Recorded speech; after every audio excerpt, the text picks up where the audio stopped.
Hello sir. हाँ मंगल। Sir ये logistic regression तो प्रिडिक्शन के लिए बहुत अच्छी एल्गो है। I think so. Okay. Sir prediction के लिए यही एल्गो सबसे अच्छी है कि और भी मतलब आपको क्या लगता है? प्रिडिक्शन क्या चीज़? प्रिडिक्शन प्रिडिक्शन में आप रिग्रेशन भी करते हो, क्लासिफिकेशन भी करते हो, तो रिग्रेशन में तो काम नहीं आएगी।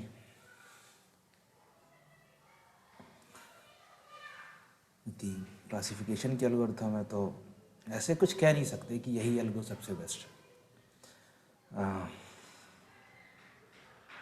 मतलब अगर बेस्ट चूज़ ही करनी है तो उस पर रैंडम फॉरेस्ट और बूस्टिंग वाली एल्गोरिथम्स आ जाएंगी एज़ कंपेयर टू दीज।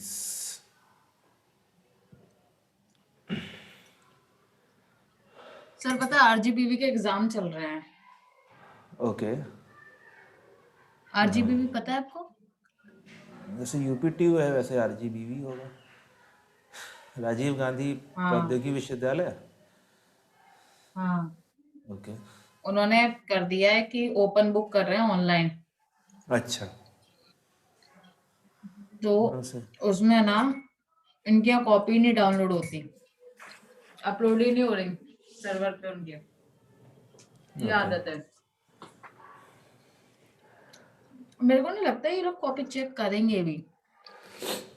इन्होंने कुछ कह लिमिट नहीं दी है सकते। 20 नोटबुक की। 20 नोटबुक की? कौन सी नोटबुक? नहीं, 20 पेजेस की नोटबुक बना के भेजनी है। ओके। और इन्होंने अपना ऐप बताया, उसी पे उसी से स्कैन होगा। सबने 14-14, 15-15 पेजेस अपलोड किए हैं और सबके क्वेश्चन आंसर सेम ही है, सब साथ में बैठ के दे रहे हैं। क्यों करवा रहे हैं, मतलब ये टाइम पास इतना। तो क्या करें, ऐसे ही नंबर दे दें? पिछली बार की तरह। सब अपनी अपनी चीज़ें ट्राई कर रहे हैं, क्या चीज़ हो रही क्या चीज़ नहीं हो रही उसी के ऊपर। चलो 6-5 हो गया, कोई आया नहीं, शुरू करते हैं। तो आज हम लोग को कोड देखना है। कोड देखने से पहले एक चीज़ गलत हो गया, गलत हो गया।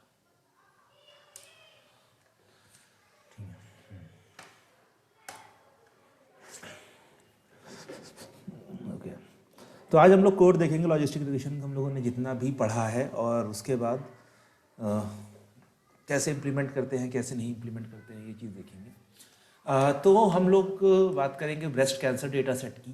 तो ये एसक्यूएलएन में ऑलरेडी अवेलेबल है। जैसे हम लोगों ने लोड आयरिस देखा था या बॉस्टन हाउसिंग वाला डेटा सेट देखा था, वैसे ही एसक्यूएलएन में ये डेटा सेट अवेलेबल है ब्रेस्ट कैंसर का। और अच्छी बात ये है कि इसमें दो ही क्लासेस हैं। मतलब कि अगर हम अभी देखेंगे तो इसमें आप टारगेट्स देखोगे तो टारगेट आपके पास दो ही हैं, मैलिग्नेंट और बेनाइन। तो ये कैंसर के टाइप्स हैं, ट्यूमर के टाइप्स हैं कि जो आपको ट्यूमर हुआ है वो मैलिग्नेंट है कि बेनाइन है। मैलिग्नेंट का मतलब होता है खतरनाक, बेनाइन का मतलब होता है कि ठीक है, नॉर्मल है, इससे कोई जान माल का खतरा नहीं है। और मैलिग्नेंट सर होता है मेरा एक खतरनाक। फ्रेंड है, हाँ। उसने ना इसका प्रोजेक्ट बनाया था। उसमें लिखा उसने अपने, क्या कहते हैं उसको, लिंक्डइन पे। ओके। तो उसने बताया कि उसने इसके ऊपर प्रोजेक्ट बनाया। तो सर इसमें मतलब ये इसके कितने मतलब वो हैं, इसके कितने कॉलम्स और इसकी रोज कितनी है सर, इसका डेटा सेट अभी कैसा है देख रहे हैं हम मतलब? लोग, आगे डिस्कस कर रहे हैं, पूरा पूरा देखेंगे, टेंशन ना लो। सर सब है। प्रोजेक्ट कराने लायक है ये? प्रोजेक्ट मतलब क्या कहलाना चाहते हो आप? प्रोजेक्ट ठीक है, आपने एक डेटा सेट को देखकर एक्सप्लोर करके उस पर एल्गोरिथम लगा ली है। प्रोजेक्ट अगर आप एक, जो आपका बीटेक का प्रोजेक्ट है, तो एक्सपेक्ट करते हैं कि आपने उस पर 2 से 3 महीने काम किया हो। तो 2 से 3 महीने वाला प्रोजेक्ट तो नहीं है। मैंने कल 1 घंटे में बनाया है, सो नॉट बिग। तो 2 से 3 महीने वाला तो नहीं है ये। अब उसने डाला है तो मतलब सबकी every win is different. Okay. तो शुरुआत वाले दो है, इंपोर्ट एक स्केलर्न है और डेटा सेट से हमने लोड ब्रेस्ट कैंसर इस फंक्शन को इंपोर्ट किया, यही फंक्शन हमारा लोड करेगा, और sklearn के लीनियर मॉड्यूल पैकेज के अंदर में से हम लोगों ने लॉजिस्टिक रिग्रेशन क्लास को इंपोर्ट कर लिया। जैसे लीनियर मॉडल में हमारी लीनियर रिग्रेशन थी, वैसे ही लॉजिस्टिक रिग्रेशन भी है। लीनियर रिग्रेशन के लिए थी, लॉजिस्टिक रिग्रेशन क्लासिफिकेशन की, ठीक है। ये हम लोग देख चुके हैं, जैसे हम लोगों ने लोड आयरिस वाला किया था, तो लोड ब्रेस्ट कैंसर डेटा आ गया है। ये मैंने रिजल्ट्स, एक बात के रिजल्ट प्रिंट करने के लिए वेरिएबल बनाया है। हमने डेटा को पहले प्रिंट किया, तो ठीक से नहीं आया तो हमने इसको फिर प्रिंट लगा के ठीक से प्रिंट किया, तो अभी ये ठीक से दिखा रहा है। तो देख लेते हैं क्या क्या खास बातें हैं। अभी ज़्यादा एक्सप्लोर नहीं करेंगे हम लोग। नंबर ऑफ इंस्टेंसेज है 569, मतलब कि 569 रोज है हमारे पास। नंबर ऑफ एट्रीब्यूट्स, ये हो गए मेरे फीचर्स, ठीक है। तो ये फीचर्स 30 न्यूमेरिक है, predictive variable, attributes and the class. तो 30 मेरे पास न्यूमेरिक फीचर्स हैं, जो कि एक अच्छी बात है, क्योंकि हमें सब कुछ न्यूमेरिक में पहले से दिया हुआ है, तो हमें कुछ ज़्यादा प्री प्रोसेसिंग नहीं करनी पड़ेगी। अगर हमारे पास न्यूमेरिक की जगह कैटेगरिकल या फिर टेक्स्ट फीचर्स होते तो हम लोग को काफ़ी मेहनत करनी पड़ती। बट 30 कॉलम्स है, मतलब 30 कॉलम्स 30 फीचर्स, ठीक है। अब इसमें फिर इन्होंने इन्फॉर्मेशन दी हुई है, तो हैं 30, लेकिन इन्होंने इतने ही बताए हैं, 10 ही बताए हैं ये, क्योंकि यही 10 है, ये रिपीट हुए हैं। लेकिन किस तरह से रिपीट हुए हैं? पहली चीज़ है कि मान लीजिए जो ब्रेस्ट कैंसर में क्या होता है कि आपका ट्यूमर हो जाता है, तो ट्यूमर मतलब कि एक गांठ पड़ जाती है आपकी सेल्स की, तो ट्यूमर एक शेप ले लेता है आपका, जनरली वो स्फेरिकल या फिर कैसा भी शेप ले सकता है। तो इस शेप के फीचर्स है, इस शेप की फीचर्स है कि ये जो शेप आपके ट्यूमर का है, इसका रेडियस कितना है, इसका टेक्सचर कैसा है, मतलब सब ज़्यादा डार्क सेल्स हैं, ज़्यादा लाइट सेल्स हैं, क्या है, इसका पेरीमीटर कैसा है, इसका एरिया कितना है, स्मूथनेस कैसी है। स्मूथनेस का मतलब है local variation in radius length. तो हो सकता है कि ट्यूमर आपका परफेक्ट सर्किल ना हो सकता है कि आपका ऐसे ऐसे ऐसे ऐसे ऐसे, तो ये एक लेस स्मूथ है। तो वेरिएशन इन रेडियस लेंथ, यहाँ पर रेडियस लेंथ आपकी हर पॉइंट पर लगभग चेंज हो रही है, इसमें रेडियस लेंथ फिक्स है, तो ये स्मूथनेस है, ठीक है। कॉम्पैक्टनेस, इसका फॉर्मूला है perimeter square divided by area minus 1.0। Concavity, concave points, कितने नंबर ऑफ कॉन्केव पॉइंट्स हैं, तो अगर आपने पढ़ा होगा तो ये कॉन्वेक्स होता है मिरर, बचपन की याद होगी तो, और ये कॉन्केव होता है, मतलब जिसमें इमेजिनरी इमेज बनती है। तो वही है कि कितने नंबर ऑफ कॉन्केव पॉइंट्स है, मतलब ये वाले पॉइंट्स कितने हैं, ठीक है। सिमेट्री और फ्रैक्टल डायमेंशन, तो कोस्ट लाइन अप्रोक्सीमेशन, ये मुझे भी नहीं आइडिया है क्या है, बट ये 10 है। इसके बाद यही 10 फीचर्स रिपीट हुए हैं। रिपीट कैसे हुए? इसने कहा है कि पहले के जो 10 फीचर्स हैं वो ट्यूमर के जो है उनका मीन लिया गया है, और पहले 10 फीचर्स हैं मीन, दूसरे 10 हैं आपके standard error of those tumour. Standard error एक तरह से स्टैंडर्ड डेविएशन ही कैलकुलेट कर रहा है वो, ठीक है। और तीसरे जो लास्ट के 10 हैं वो हैं कि जो भी वैल्यूज आई हैं उनमें से वर्स्ट ट्यूमर की क्या वैल्यूज नहीं है। तो ये थोड़ा सा ट्रिकी डेटा सेट है कि mean standard error the worst of the largest mean of the 3 largest values of these features were computed for each image resulting in 30 features. For instance, field 3 is mean radius, field 13 is radius SE, standard error, और field 23 is the worst radius. तो tumour जो लिए गए हैं, जितने भी tumours आए हैं, जैसे आपके पास मतलब जो मैमोग्राफी होती है ब्रेस्ट कैंसर की, ठीक है, तो ऐसे हुआ तो यहाँ पर उसे 2-3 ट्यूमर्स दिख गए। तो इन 3 ट्यूमर्स में से तीनों ट्यूमर्स का शुरुआत के 10 फीचर है कि मीन क्या था, रेडियस, टेक्सचर, पैरामीटर, मतलब सबका average, radius, texture, parameter, average, ये जो 10 वैल्यू है इनका एवरेज क्या था। बाद के जो 10 कॉलम्स हैं वो थे कि इनकी स्टैंडर्ड एरर या फिर आप कह लो कि स्टैंडर्ड डेविएशन कितना था, ठीक है। और लास्ट के 10 थे कि जितने भी ट्यूमर दिखे तो उसमें जो सबसे बड़ा या सबसे छोटा, जो सबसे बड़ा वाला था उसकी प्रॉपर्टीज क्या थी। तो इस तरह करके टोटल 30 फीचर्स है। और क्लास है मेरे पास, यहां पर क्लास है मेरे पास, इसमें 2 क्लासें बता रखी हैं कि WDBC मैलिग्नेंट और WDBC बेनाइन। तो मैलिग्नेंट चेक लेट आए हैं तो आपको बता दो, मैलिग्नेंट का मतलब है खतरनाक, मतलब ट्यूमर खतरनाक है, कैंसर बन सकता है। बिनाइन का मतलब है कि वो सिंपल एक नॉर्मल ट्यूमर है, खाली वहाँ पर डेड सेल्स इकट्ठा हो गई हैं, उनसे जान माल को कोई खतरा नहीं है। और फिर उसने यहाँ पर एक हमें जो भी हमारी प्रॉपर्टीज़ थी, 30 प्रॉपर्टीज़ थी, तीनों प्रॉपर्टीज़ का हमें एक मीन मतलब मिनिमम और मैक्सिमम वैल्यूज़ दे दी हैं हमें, ठीक है। अच्छा, एक चीज़ इसलिए और बता दी कि क्लास डिस्ट्रीब्यूशन कि जो मेरे पास आउटपुट है, जो मेरे पास लेबल्स हैं, तो टोटल मेरे पास 569 है। तो 569 में से 212 मैलिग्नेंट है और 357 बेनाइन है। मतलब कि आप कह सकते हो कि 70 to 75% डेटा आपका बेनाइन का है और 25% डेटा आपका मैलिग्नेंट का है।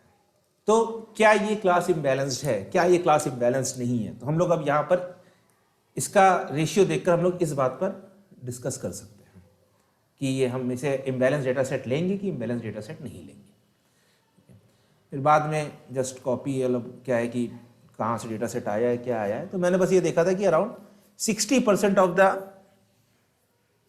60% नहीं मतलब 75% वो मैं रेशियो निकाल रहा था कि कितना परसेंट कितना इम्बैलेंस्ड है, ठीक है। अच्छा, फिर हम लोगों ने अपना काम शुरू किया। सिंपल सा काम है, क्या क्या है कि load breast cancer return X Y equals to true. ये हम लोगों ने देखा है कि रिटर्न एक्स वाई से क्या होता है कि हम लोग का जो डेटा सेट है तो वो एक्स और वाई में अपने आप को डिवाइड करके दे देता है। ये खाली एसक्यूएल के डेटा सेट्स के लिए है। अगर हम कोई बाहर का डेटा सेट लेंगे तो हमें अपने फीचर्स और अपने लेबल्स आपस में अपने आप से अपने हाथ से सेपरेट करने पड़ेंगे, ठीक है। हमने उसका शेप प्रिंट किया तो एक्स का डेट शेप हमने देखा तो 569 रोज 30 कॉलम्स और आउटपुट पे जो हमारा टारगेट है वो है 569 रोज, जो कि वो खाली 1 या 0 की वैल्यूज है, ठीक है। उसके बाद फिर हम अपने अपने डेटा सेट को ट्रेनिंग और टेस्टिंग में स्प्लिट किया। अभी हम लोग क्रॉस वैलिडेशन नहीं कर रहे, अभी हम लोग सिंपल ट्रेनिंग और टेस्टिंग में स्प्लिट कर रहे हैं। तो हम लोगों ने अपना train test split method use किया, टेस्ट साइज दिया 0.2 मतलब 20% मेरा टेस्ट जाएगा और रैंडम स्टेटमेंट दे दी 24, ठीक है। करने के बाद मैंने सबका शेप प्रिंट किया तो ये मेरे ट्रेनिंग का डेटा सेट है और ये मेरा टेस्टिंग का डेटा सेट है। तो 80% 455 रोज मेरी ट्रेनिंग में आ गई और 114 रोज मेरी टेस्टिंग में आ गई। अच्छा, अब मैं ये देखना चाहता था यहां पर मैं क्या देखना चाहता, यहां पर मैं देखना चाहता कि जो मैलिग्नेंट ट्यूमर्स का रेशियो ट्रेनिंग में है वही टेस्टिंग में भी है कि नहीं। मैं देखना चाहता था कि ratio of malignant classes is same in train and test. इसका मतलब क्या है कि मान लो टेस्टिंग में अगर मेरे 455 हैं और 455 में से मेरे 60% मैलिग्नेंट हैं और 40% बेनाइन है, तो सेम रेशियो मेरा, अगर ये मेरा ट्रेन में रेशियो है तो सेम रेशियो मेरा टेस्ट में भी होना चाहिए। क्या कि अराउंड 60% ही मेरे मैलिग्नेंट होने चाहिए और 40% बेनाइन होनी चाहिए। क्योंकि अगर ये नहीं है तो फिर जो मेरा टेस्ट डेटा सेट है वो ट्रेनिंग डेटा सेट से डिफरेंट हो गया, उसका डिस्ट्रीब्यूशन डिफरेंट हो गया, तो मैं उस पर कोई भरोसा नहीं कर सकता हूं। अच्छा, ये चीज मुझे इसलिए भी करनी थी कि मान लो कि ट्रेनिंग में सारे के सारे मेरे मैलिग्नेंट आ जाए या फिर सारे के सारे बेनाइन आ जाए, तो वो सबके, तो फिर जब भी आउटपुट करेगा तो या तो मैलिग्नेंट करेगा या बेनाइन करेगा। तो मैं चाहता हूं कि रेशियो मेरा सेम रहे, तो मैंने उसी को यहां पर चेक किया है। तो चेक करने का तरीका क्या है, मैंने देखा कि मेरा जो मैलिग्नेंट था वो था 1 और मेरा जो बेनाइन था वो था 0। तो मुझे मैलिग्नेंट को ऐड करना है, तो मैं क्या करूंगा, मैं जितना भी एरे है मेरा पूरा उसको सम कर दूंगा और उसको टोटल उसके रेशियो से डिवाइड कर लूंगा, जितने टोटल नंबर ऑफ रोज है। तो ट्रेनिंग में भी मेरे पास अराउंड 62.41% मैलिग्नेंट वाले थे और टेस्टिंग में मेरे पास 64% मैलिग्नेंट वाले थे। तो रेशियो ऑलमोस्ट सेम है, तो मुझे कोई दिक्कत नहीं है, मतलब मेरा ट्रेनिंग और टेस्टिंग डेटा सेट एक सेम डिस्ट्रीब्यूशन का है। अब आगे, अब यहां पर मैं अपना एक सिंपल सा, हाँ सर ये आपको मतलब ये आपने कई बार किया तो आपको पता है, यहाँ पे आपने रैंडम स्टेट 24 दे रखी है, अगर हम हाँ, चेंज कर देंगे तो फिर अलग आएगा ना। एक्यूरेसी बदल जाएगी, एक्यूरेसी बदल जाएगी। हाँ, लेकिन उस एक्यूरेसी पर कभी भरोसा ना करना जो खाली रैंडम स्टेट की वजह से चेंज हो रही हो। भरोसा उस एक्यूरेसी पे करो जो रैंडम स्टेट फिक्स है, उसके बाद भी आपकी चेंज कर रहा है, कि आपने कोई नया काम किया है तो उसकी वजह से चेंज हो रहा है। मैं 24 इसलिए यूज करता हूं क्योंकि मेरा शुरुआत से रोल नंबर 24 रहा है, तो मुझे दिमाग में बैठा हुआ है। ज्यादातर लोग 42 यूज करते हैं, रैंडम स्टेट इक्वल टू 42। इसका रीजन क्या है कि एक बुक है the hitchhiker's guide to galaxy, the hitchhiker's guide to galaxy, ठीक है। तो इस बुक में जो अपना प्रोटैगनिस्ट है वो क्वेश्चन ढूंढने जाते हैं कि जीवन का मतलब क्या है, जीवन क्या है, तो उसका आंसर होता है 42, ठीक है। इसका कोई मतलब नहीं है, तो इसीलिए दुनिया पूरी 42 को यूज करती है, कि सब नर्ड्स हैं, साइंटिस्ट हैं। और इसी चीज को अगर आप क्वेश्चन गूगल पर भी आंसर करोगे कि the answer to life, the universe and everything, तो गूगल भी आपका 42 देता है। तो आप बहुत जगह देखोगे रैंडम स्टेट आपकी 42 मिलेगी आपको थ्रू आउट द। सर 42 का मतलब क्या है? मतलब यही तो बात है, कोई मतलब नहीं मतलब है है ये नहीं, पहली कोई बार सुना है मतलब। मैंने। हाँ तो अच्छी बात है, अब ध्यान रहेगा आज के बाद कि जीवन में सबका मतलब है 42। तो इसीलिए हर कोई रैंडम स्टेट 42 यूज़ करता है। मैं 24 यूज़ करता हूँ क्योंकि मेरा रोल नंबर मेरा बैठा हुआ है, इसलिए मैं 24 यूज़ करता हूँ। आप चाहो तो एक और यूज़ कर लो, लेकिन यहाँ पर रैंडम स्टेट 24 इसलिए यूज़ कर रहा हूँ कि मैं कोड रन करूँ, आप कोड रन करो, तो आपको कहीं ये ना हो कि मैंने कोड गलत बताया था या फिर कोड चल नहीं रहा था।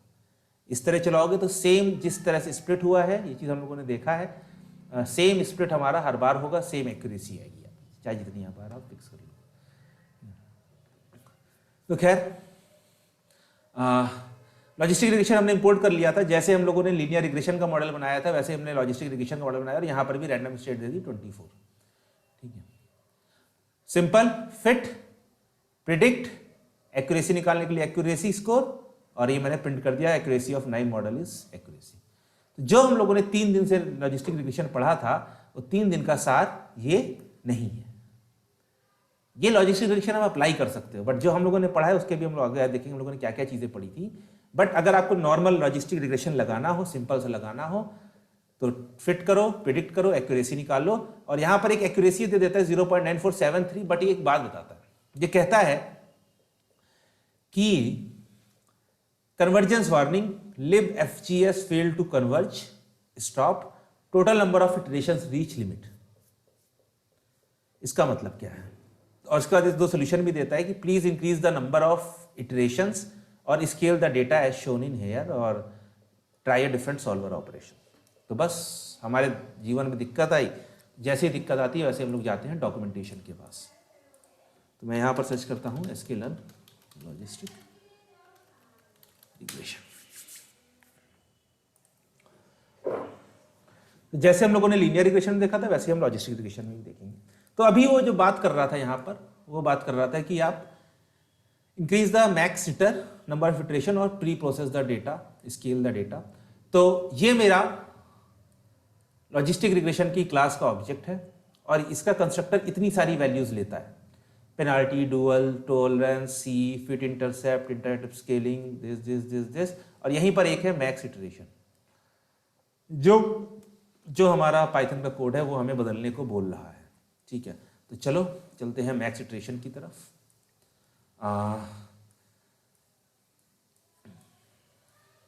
कहाँ गया मैक्स इटरेशन? ये रहा। मैक्स इटरेशन कर रहा है कि maximum number of iterations taken for the solvers to converge, ठीक है। तो इटरेशन हमें समझ में आता है, बट सॉल्वर्स और ये कन्वर्ज का क्या मतलब है ये नहीं समझ में आ रहा है। तो ये कुछ नहीं है, ये है, याद करो जब हम लोगों ने लीनियर रिग्रेशन पढ़ा था तो हम लोगों ने ग्रेडियंट डिसेंट पढ़ा था। तो ग्रेडियंट डिसेंट में क्या होता है कि वो ग्रेडियंट की डायरेक्शन में मूव करता जाता है जिस तरफ उसका मैक्सिमम ग्रेडियंट होता है। हम लोगों ने उसमें एक नंबर ऑफ इटरेशंस कर रखे थे कि क्योंकि देखो सवाल क्या है, सवाल ये है कि मिनिमा वो कब फाउंड करेगा, जब वो यहां पहुंच जाए। बट मान लो ये वहां पहुंच ही नहीं रहा है, तो हम लोगों ने एक लगा दिया था कि भाई हम अपने कोड को 1000 बार चलाएंगे, हम अपने जो वेट्स हैं मेरे लीनियर रिग्रेशन वाले, उन वेट्स को हम 1000 बार में अपडेट करेंगे, और अगर उतने में जहां तक पहुंचेगा, नहीं तो हम नहीं मानेंगे। आप लोगों ने देखा भी होगा कि जब हम लोगों ने 1000 से 10,000 से 1 लाख पर ले गए थे, तो हमारी जो लीनियर रिग्रेशन वाली लाइन थी वो काफी बेटर हो गई थी। बट दिक्कत क्या थी कि उसने मिनिमा नहीं पकड़ा था, वो बस डिक्रीज करता जा रहा था आपके लॉस को। तो यहां पर भी ये लोग, जो हम लोगों ने लॉस फंक्शन बनाया था, हम लोग का लॉस फंक्शन क्या था, याद है? आर्गमिन W I equals to 1 to n log of 1 plus exp minus yi wt xi plus lambda। ये था हमारा लॉस फंक्शन। तो इस लॉस फंक्शन को हम लोग को इस चीज को मिनिमाइज करना था। तो या तो वो मिनिमाइज तक पहुंच जाए, या फिर वो फिक्स कर दे कि तुम्हें 100 बार ही अपने वेट्स को अपडेट करना है।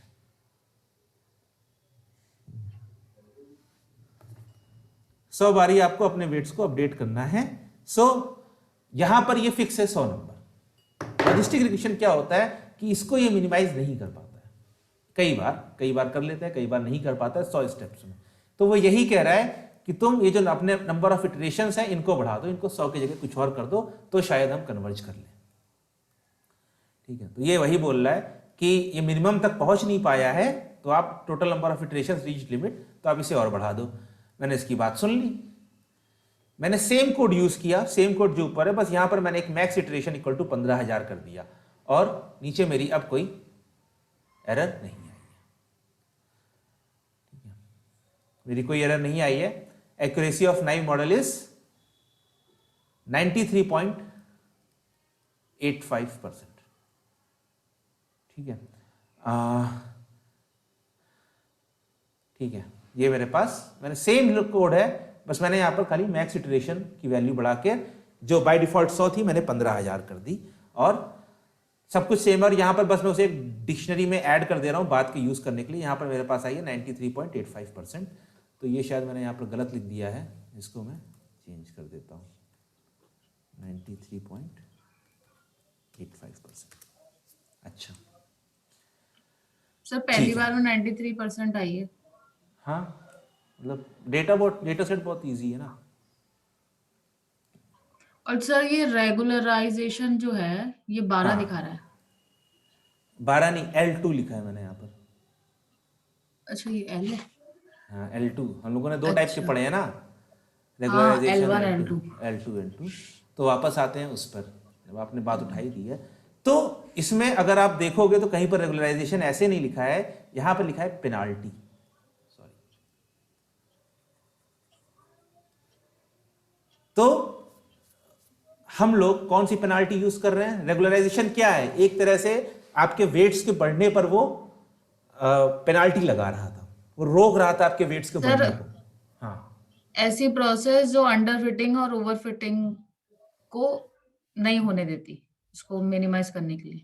हाँ, हम ट्राई करते हैं कि यहाँ ओवर फिटिंग ना हो, अंडर फिटिंग तो हो ही सकती है, बट हाँ ट्राई, मतलब कि हाँ, ओवर फिटिंग अंडर फिटिंग को रोकने के लिए ही होती है कि आपका कुछ, मतलब कुछ सीखे भी, कुछ ना भी सीखे। तो यहाँ पर जो है, तो ये जो आर्गुमेंट है पेनाल्टी करके, ये आर्गुमेंट है आपका रेगुलराइजेशन के लिए। अगर मैं इसके नीचे डॉक्यूमेंटेशन में जाऊं, तो penalty is used to specify the norm used in penalization. तो यहां पर कई सारे हैं, अभी इनके बारे में उतनी जरूरत नहीं है, बट ये कह रहा है कि इलास्टिक नेट हम लोगों ने बात करी थी, जिसमें L1 और L2 रेगुलेशन दोनों लगता है, is only supported by the saga solver if none no regularization is applied. तो अगर मुझे कोई रेगुलराइजेशन नहीं लगाना है तो मुझे नन सेट करना पड़ेगा। बाय डिफॉल्ट ये L2 रेगुलराइजेशन लगाता है। तो अगर मैंने एक डिफॉल्ट सिंपल सा अपना लॉजिस्टिक रिग्रेशन का मॉडल बनाया है और मैंने उसमें पेनाल्टी स्पेसिफाई नहीं करी है, तो वो L2 रेगुलराइजेशन लगाएगा। अगर मुझे कोई रेगुलराइजेशन नहीं लगाना है तो मुझे पास करना पड़ेगा नन, और अगर मुझे L1 लगाना है तो मुझे पास करना पड़ेगा L1। तो अभी हम लोगों ने यहां पर कुछ स्पेसिफाई नहीं किया था, कुछ भी स्पेसिफाई नहीं किया था, तो जो हमारे पास यहां पर रेगुलराइजेशन लगा था वो क्या था? L2। तो ये L2 ये वहां बता रहा है कि by default L2 regularisation use होता है। ओके, सर लगाना चाहिए कि नहीं? देखा था ना हम लोगों ने रीजन कि अगर हम नहीं लगाएंगे तो क्या होगा।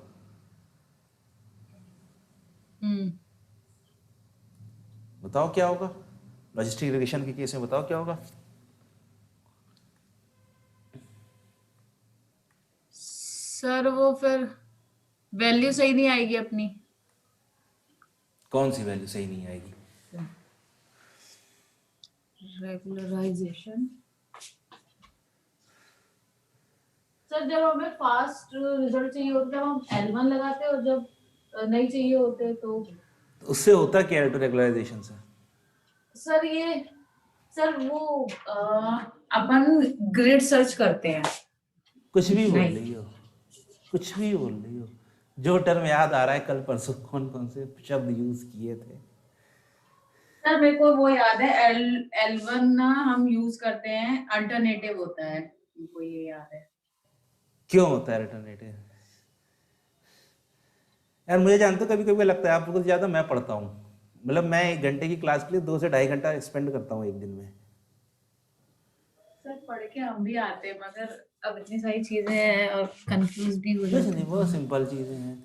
चलो अभी देखना है क्या अभी याद आएगा जब देखोगी नंबर्स तो। क्या है? हम लोगों ने कुछ नहीं किया है, L2 रेगुलराइजेशन से मेरे पास 93.85 एक्यूरेसी आ गई है। ठीक है, कंफ्यूजन मैट्रिक्स याद है?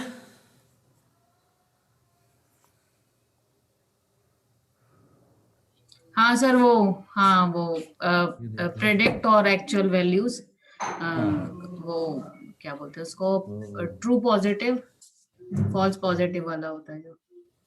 चलो ठीक है, थोड़ा याद है। तो यहाँ पर कंफ्यूजन मैट्रिक्स में क्या आया है अगर याद करो तो हम लोग फिर से बनाते हैं। ऊपर रहता है एक्चुअल, नीचे रहता है प्रिडिक्शन 0 1 0 1, और यहाँ पर हमारे पास वैल्यूज। तो यहाँ पर है मेरे पास 38 69 3 और 4। ठीक है, तो 4 लोगों में बिनाइन था, इसने मैलिग्नेंट बोला, मतलब कैंसर नहीं था, इसने बोला कि कैंसर है। तो ठीक है, हम लोगों ने क्योंकि ये चीज डिस्कस करी थी कि मेडिकल फील्ड में नहीं है तुम बता दो, है तो क्या होगा, तो फर्दर आगे टेस्ट होंगे, उनसे ये प्रूफ होगा कि हाँ ठीक है नहीं था, वो फॉल्स पॉजिटिव था, फॉल्स पॉजिटिव। ठीक है, बट 3 लोगों में इसने बोला जहां पर कैंसर था, बट इसने क्या बोला कि नहीं है, इसने प्रिडिक्ट किया कि it's not a cancer, it's benign. ये गड़बड़ है। आपके पास नहीं है तो आप बता दो हाँ है, तो आदमी चेक कराएगा, बट आपके पास है और आप कह रहे हो कि नहीं है तो आदमी चेक नहीं कराएगा, तो ये तो दिक्कत हो जाएगी।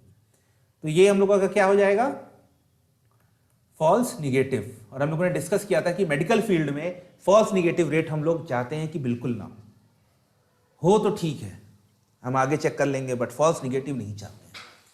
तो ये हमने कंफ्यूजन मैट्रिक्स बनाई थी, तो इसको हम लोग कम करना चाहते हैं, मतलब चाहेंगे, चाहते हैं कि नहीं है वो अलग है, लेकिन हम लोग चाहेंगे कि ऐसा ना हो कि आपके पास कैंसर हो और आपका मॉडल बताए कि कैंसर नहीं है।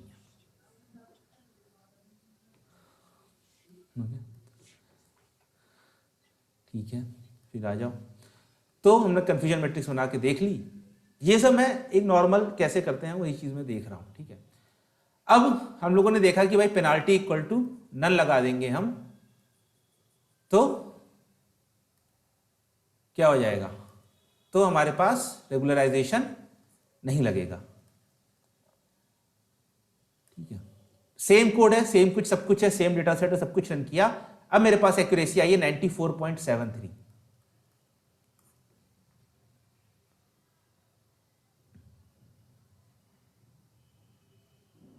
ठीक है,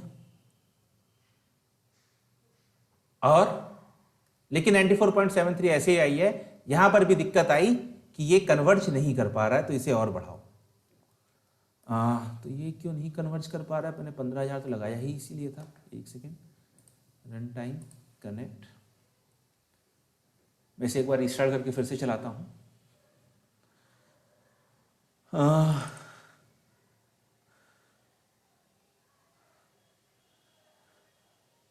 कुछ गड़बड़ हुआ है। Run time, restart and run all.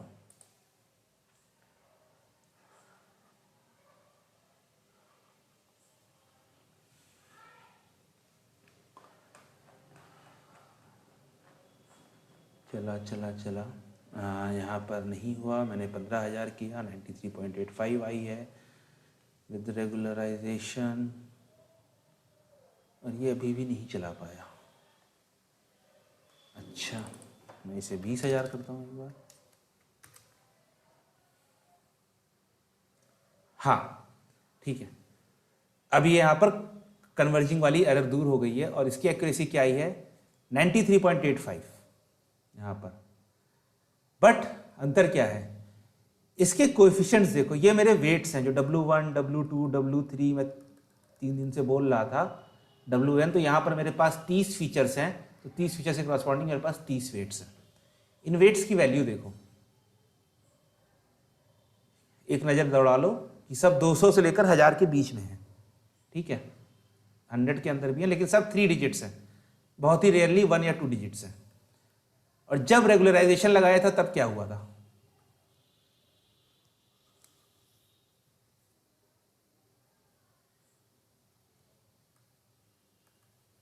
तो मेरे वेट्स स्मॉल थे। तो याद करो, मैंने कहा था कि जब हम लोग L2 रेगुलराइजेशन लगाते हैं या रेगुलराइजेशन लगाते हैं, दिक्कत क्या थी, पूरे इसके ऊपर क्लास ही करी थी कि log of 1 plus EXP YI WT XI है, तो ये मेरा जो मेरा लॉस फंक्शन है log of 1 plus EXP minus मान लो Z है, ठीक है, तो ये मेरा मिनिमम होगा जब Z मैक्सिमम होगा। Z मेरा क्या है YI WT XI, ये और ये फिक्स है, तो Z मैक्सिमम कब होगा, जब W मेरा मैक्सिमम होगा। तो हमारे लॉस फंक्शन को मिनिमाइज करने के लिए W की वैल्यू हमारी बढ़ती चली जाती थी, ओवरफिटिंग होने लगती थी। इसी चीज को कि W हमारे अथाह ना बढ़ जाए, हम लोगों ने क्या लेकर आए थे, लैम्डा ऑफ W स्क्वायर। ये क्या था मेरा, ये था मेरा रेगुलराइजेशन। यही तो बात करी थी ना कि इसको मिनिमाइज करने के लिए W बढ़ेगा और इसको मिनिमाइज करने के लिए W को छोटा होना पड़ेगा, तो दोनों टर्म्स के बीच में एक खींचातानी है, और उसी खींचातानी की वजह से हम लोग बीच में एक इक्विलिब्रियम ढूंढते हैं जो हमारा बेस्ट W होता है। अगर हम इसको हटा दें तो फिर ये W हमारा बढ़ता चला जाएगा। और यहां पर हम वही देख रहे हैं कि जब रेगुलराइजेशन लगाया है तो हमारे वेट्स की वैल्यू सब जीरो, मतलब -1 से लेकर 1 के बीच में है। बट यहां पर जब हमने रेगुलराइजेशन नहीं लगाया है, पेनाल्टी नन कर दी है, तो हमारे वेट्स 230, 650, ठीक है, सब बड़े हो गए हैं।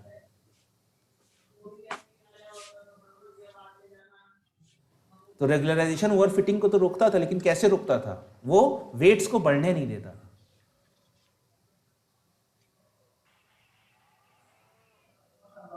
चीज हमने डिस्कस करी कि नहीं करी है? बिल्कुल करिए सर। तो आप भूल गए थे। नहीं सर, वो क्या है ना, अब जैसे हम उस समय उधर वो चीज देख रहे हैं और यहाँ पे कोड में देख रहे हैं, तो थोड़ा सा वेरिएशन तो सर आ ही जाता है ना। नहीं, रेगुलराइजेशन यार, ये याद रहना चाहिए कि रेगुलराइजेशन हाँ, मिनिमम वेट्स को लॉस डिक्राइज करेगा। ओवरफिटिंग तो ठीक करेगा, बट ओवरफिटिंग या अंडरफिटिंग को कैसे रोकेगा, वो W को डिक्रीज करने की कोशिश करता है। ठीक है सर। मतलब एक बार नोट्स आप लोग बनाते हो नहीं बनाते हो? बना रहे हैं ना, मैंने बनाए हैं। मेरे को सिर्फ पढ़ाने के लिए कि आज क्या पढ़ाना है, उसके चक्कर में मेरे 2 से 2.5 रजिस्टर भर चुके हैं, तीसरा भरने वाला है। तो अगर मैं उतनी मेहनत कर रहा हूँ, अच्छा ठीक है, आपका तो पेपर चल रहा है, लेकिन पेपर के पहले और बाद में भी ये उम्मीद है कि ठीक नहीं है। सर, ऐसा नहीं है, ट्राई कर रहे हैं। तो ये मेरे कोएफिशिएंट्स थे जो आ गए हैं, बड़े बड़े कोएफिशिएंट्स। और लास्ट में हम लोगों ने L2 रेगुलराइजेशन देख लिया, नो रेगुलराइजेशन देख लिया। अब हम क्या देखते हैं, L1 के लिए penalty equal to L1 set करी है, बट बाय डिफॉल्ट आपका ये आर्गुमेंट फेल हो जाता है, क्योंकि उसके लिए आपको लिब लीनियर सॉल्वर की यूज पड़ेगा। सॉल्वर क्या है? सॉल्वर बस एक तरीके से आपका लॉस को मिनिमाइज करने का तरीका है, ग्रेडियंट डिसेंट का एक तरीका है, आपके फंक्शन को मिनिमाइज करने का एक तरीका है। तो ये पहले यूज होता था। तो ये L1 को सपोर्ट करता है। जो करंट डिफॉल्ट सॉल्वर है वो L1 को सपोर्ट नहीं करता है। इसके लिए मुझे बस यहाँ पर सॉल्वर को ऐड करना पड़ा, नहीं तो इसकी कोई जरूरत नहीं थी। नीचे मैंने एक लिंक दिया हुआ है जिसमें आप लोग सॉल्वर के बारे में और पढ़ सकते हो, बट यहाँ पर मैंने L1 पेनाल्टी दी है। और L1 पेनाल्टी के रिजल्ट देखो, इसमें क्या दिख रहा है?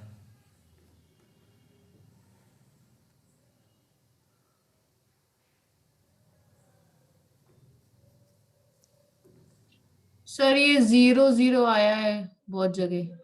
हाँ, हाँ, वैल्यू अपनी नहीं आई है, मतलब L1 में हाँ सर, आपने वो बताया था L1 में स्क्वायर नहीं होता, L2 में स्क्वायर हो जाता है और बढ़ जाता है वेट्स L2 बढ़ में। जाता है, L2 में बढ़ जाता है। L1 में डांट पड़ी। L1 में कहाँ बढ़ जाता है? अरे अभी तो बताया है कि सर किसी कोई रेगुलराइजेशन नहीं होगा तब वेट्स बढ़ेंगे। रेगुलराइजेशन तो हम लोग लगा ही रहे ना वेट्स को डिक्रीज करने के लिए। ये चीज सही पकड़ी थी कि यहां पर जीरो हैं, कई जीरोस हैं जो L1 और नॉन रेगुलराइजेशन में नहीं थे। तो याद करो फिर से, मैंने क्या बताया था कि L1 रेगुलराइजेशन क्या करता है, आपके नॉन इंपॉर्टेंट स्पार्स फीचर्स को क्या मैट्रिक्स। करता है? नहीं, नॉन इंपॉर्टेंट फीचर्स को जीरो कर देता है। हाँ, नॉन पर नहीं ये। हाँ सर। नॉन इंपॉर्टेंट फीचर्स को जीरो कर देता है। तो जब वो जीरो कर देता है तो अब मुझे इन सबको मल्टीप्लाई करने की जरूरत ही नहीं है। जो खाली नॉन जीरो नंबर्स हैं, खाली उन्हीं को मल्टीप्लाई करने की जरूरत है। और इसीलिए इसको ये फास्ट हो स्पार्सिटी कहते जाएगा। हैं। हाँ, इसी को स्पार्सिटी कहते हैं। तो L1 कहीं पर कोई पूछे तो कहना सीधे मुंह से निकलना चाहिए स्पार्सिटी। ठीक है, L2 स्पार्सिटी। पूछे तो वेट्स डिक्रीज करने के लिए। डिक्रीज ये भी किया, देखो इसमें भी वेट्स आपके कभी भी मतलब कि 5 के ऊपर नहीं गए हैं, जो बिना रेगुलराइजेशन के आपके 300-600 तक जा रहे हैं। तो रेगुलराइजेशन यहाँ भी हुआ है, बट यहाँ पर ये स्पार्सिटी लाकर जो नॉन इंपॉर्टेंट फीचर्स है उनके वेट जीरो कर देता है। इससे हमें मिल जाती है। तो यहाँ पर मेरी एक्यूरेसी क्या है? 94.73%। और coefficients are zero now and we get a sparse vector. तो हम लोगों सर ने तीन आपने चीज। एक चीज बोली थी हाँ कि ना, हम पे अगर टाइम की कमी हो तो हम L1 लगाएं, वरना हम हाँ L2 लगाएं, और हम पे टाइम हो तो L1 L2 दोनों लगाएं। हाँ तो अब जैसे यहाँ पे तो उसने नॉन इम्पोर्टेंट फीचर खुद से सिलेक्ट करके इसने कर दिया 0। हाँ। और तो इसमें एक ये दिक्कत है कि एक आध मतलब इम्पोर्टेंट फीचर होगा, हमने स्टडी नहीं किया, वो चला जाएगा, नहीं, ऐसा जरूरी नहीं है। तो दिक्कत हो जाएगी। नहीं नहीं नहीं नहीं नहीं, इंपॉर्टेंट फीचर्स अगर होगा तो फिर उसको जीरो क्यों करेगा वो? अभी हम लोगों ने ये डिस्कस नहीं किया कि ये जीरो कैसे करता है। ठीक है ना? तो जीरो करने की भी एक प्रोसेस है कि L1 में जीरो हो जाता है, L2 में जीरो नहीं होता, तो एक प्रोसेस डिफरेंट है। बट ऐसा नहीं है कि वो non important sorry important feature को जीरो कर देगा, नहीं। तो फिर उसका पूरा जो बेस ही है वही खत्म हो जाएगा कि अगर आपने इंपॉर्टेंट को खो दिया तो बचा क्या फिर? तो इंपॉर्टेंट को बताना सर जीरो आप नहीं कर। बाद में। हाँ, वो बात हम डिस्कस करेंगे कि जीरो कैसे करता है। ठीक है, तो L1 रेगुलेशन से हमारी आ गई 94.73। हमारे क्वेश्चन जीरो है और हमें, तो अब हम थोड़ा सा एक्सप्लोरेशन करते हैं। ठीक है, जो मैं हमेशा कहता हूं कि मशीन लर्निंग के पहले हमेशा डेटा को एक्सप्लोर करो। तो यहां पर मैंने जो भी कॉलम्स थे उन सारे कॉलम्स को मैंने एक डेटा फ्रेम में बनाया और सबकी मैंने डेटा फ्रेम डॉट डिस्क्राइब, पैंडा का डिस्क्राइब फंक्शन यूज किया, जो कि मुझे बता देता है सबके मैथमेटिकल फीचर्स कि आपसे कितनी वैल्यूज हैं, उनका मीन क्या है, स्टैंडर्ड डेविएशन क्या है, मिनिमम 50%, 75% और मैक्सिमम वैल्यूज क्या है। तो अभी हम लोग ये वैल्यूज देखेंगे। तो अभी हम एक काम करते हैं, हम हाइलाइटर कहाँ गया इसमें? ये था क्या? नहीं, ये तो लाइन है।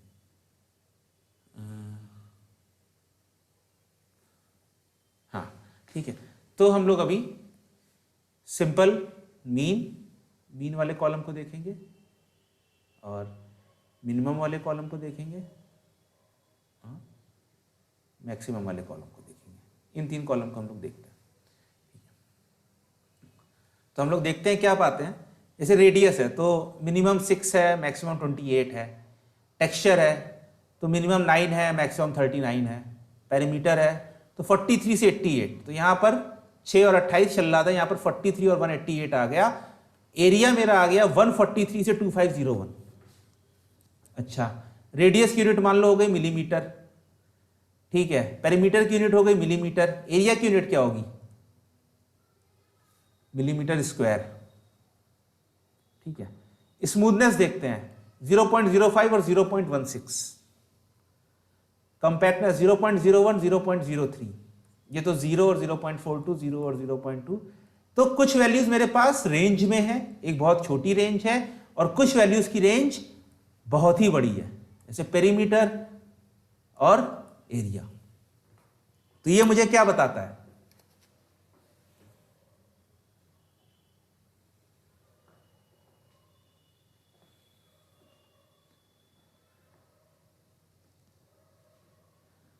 ये मुझे क्या करने के लिए मजबूर करता है?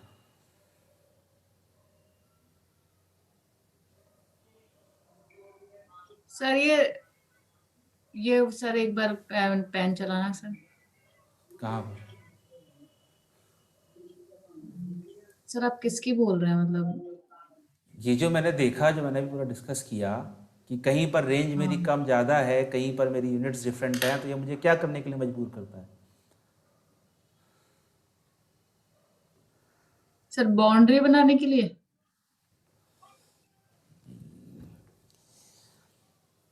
अगर मेरे डेटा सेट की कॉलम्स की यूनिट्स डिफरेंट है, ठीक है, हाँ उनकी सर उसको वैल्यूज सेम डिफरेंट है, सेम करना पड़ेगा क्या सेम करना पड़ेगा? numpy से डॉट वैल्यूज करके। क्या डॉट वैल्यूज कह रही हो?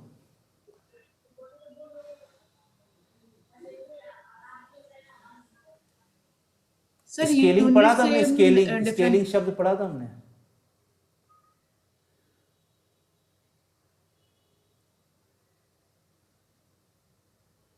स्केलिंग शब्द, नॉर्मलाइजेशन शब्द, ये चीज़ हमने देखी है कि नहीं देखी है कि जब आपके डेटा सेट की यूनिट डिफरेंट हो तो हम सबको सेम स्केल पर लेकर आते हैं। यस सर देखिए।